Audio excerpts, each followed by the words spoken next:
vegan point of view. An assertion we often hear is when people say things like, there's nothing wrong with leather, it's just a byproduct, at least they're using the whole animal who was killed and not wasting anything. Here is my point of view. When I was about 17 years old, I remember this so well, there was a leather store in the mall near where I lived, and I was in New Jersey, so there were a lot of malls.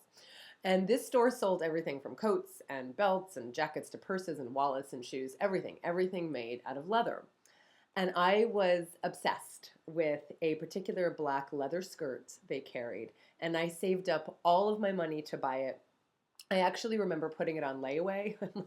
I'm not even sure that some people out there know what layaway is, but when I was 17 years old, 17-year-olds didn't have credit cards. So we would keep the item at the store and we would keep it on what's called layaway, and then you would pay installments until you would pay it all up, and then you could take home whatever the item was.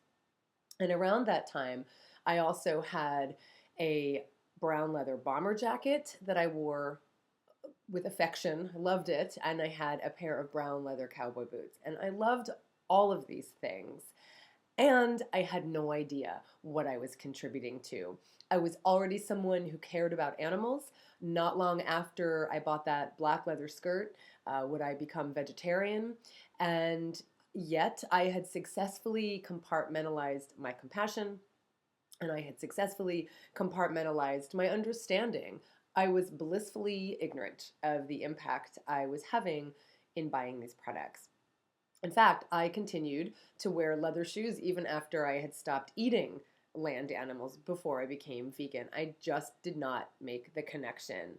Denial is deep and denial is vast, and it tends to manifest itself in the excuses we tell ourselves to justify our behavior, not only to feel better about what we're doing, but to also feel good about it. And we see this when it comes to leather. We often declare that it's just a byproduct of the meat industry, and we say we feel good knowing at least they're doing something with the leftover parts of the animals instead of having them go to waste.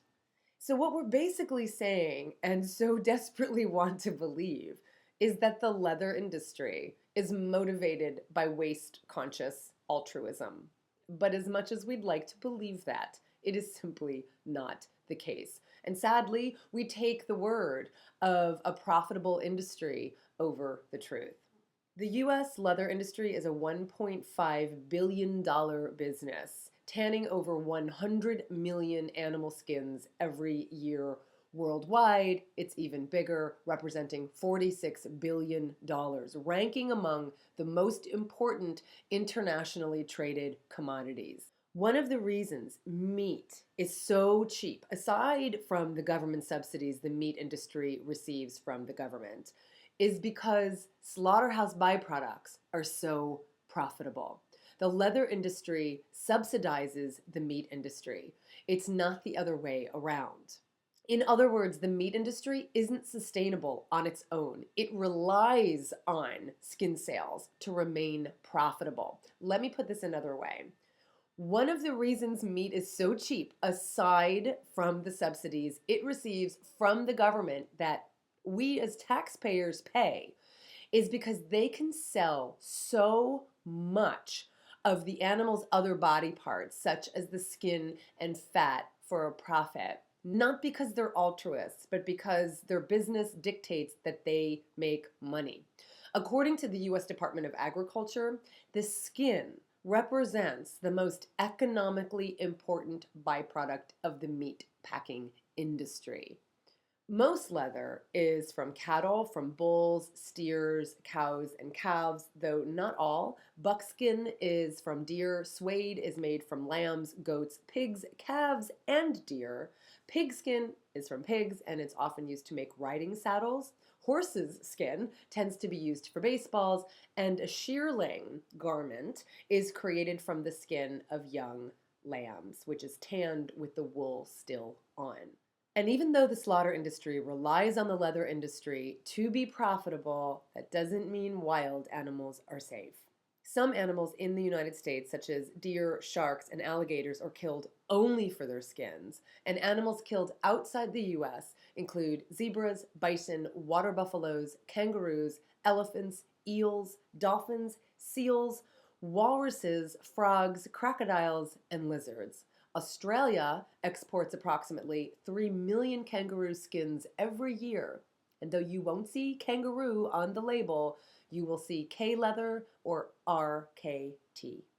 Much of the leather sold in the United States comes from overseas, especially from India, and that may surprise people who think cattle are considered sacred in this country. But not everyone in India follows Hindu principles, and the law dictates that cattle can be killed in certain provinces. In fact, to get around the Hindu laws, cattle can be raised in one province but killed in another, which often means that the cattle are forced to travel hundreds of miles on foot in the hot sun with their noses tied together. China is also another of the world's leading exporters of leather. In addition to using cattle and sheep, an estimated 2 million cats and dogs in China are killed for their hides each year. From an environmental and health perspective, the tanning process is incredibly energy intensive and pollution producing. In fact, tanneries are listed as top polluters on the Environmental Protection Agency's Superfund list. The Superfund list identifies the most critical industrial sites in need of environmental cleanup. And because of their high toxic levels, many old tannery sites can't even be used for agriculture, can't be built on, and can't even be sold. Tanning is also bad for the workers. It's bad for the people who live near these tanneries. It's bad for the rivers that ultimately collect all of these toxins like formaldehyde and coal tar derivatives and oils and dyes and cyanide-based compounds. And tanning is bad for the animals and for the ecosystems affected by these toxins in the environment. And so what's a compassionate fashionista to do?